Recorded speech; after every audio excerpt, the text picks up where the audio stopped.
สบายดีค่อยมีชื่อว่าเท่าวีไนส่วนค่อยมีชื่อว่านางระเบียบ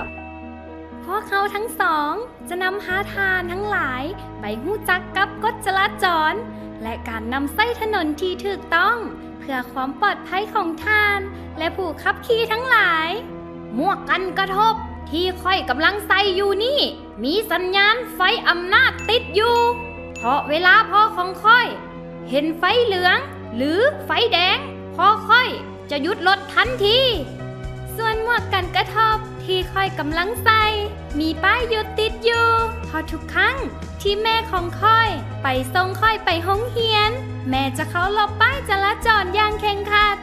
อยู่ขาส่งของค่อยและอยู่ตีนสิ้นของค่อยเป็นลายของทางม้าลาย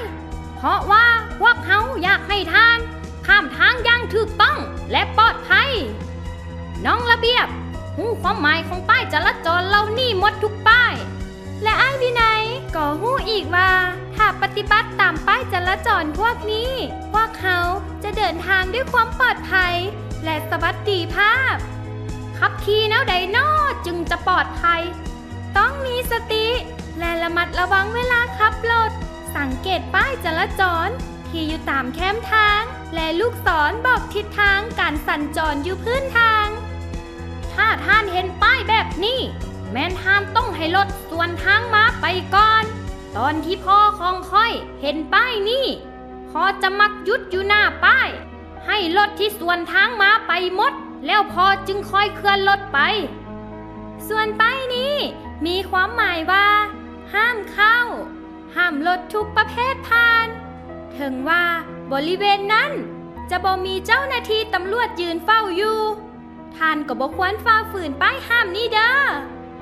นอกจากนี้ยังมีป้ายจราจรอีกหลายป้ายให้ท่านซอกอ่านและหาข้อมูลเพิ่มเติมได้ในปึ้มกฎระเบียบการสัญจรตามเส้นทางหลวงปฏิบัติตามป้ายจราจรทุกครั้งและให้เกียรติเพื่อนร่วมถนนเพื่อความปลอดภัยของท่าน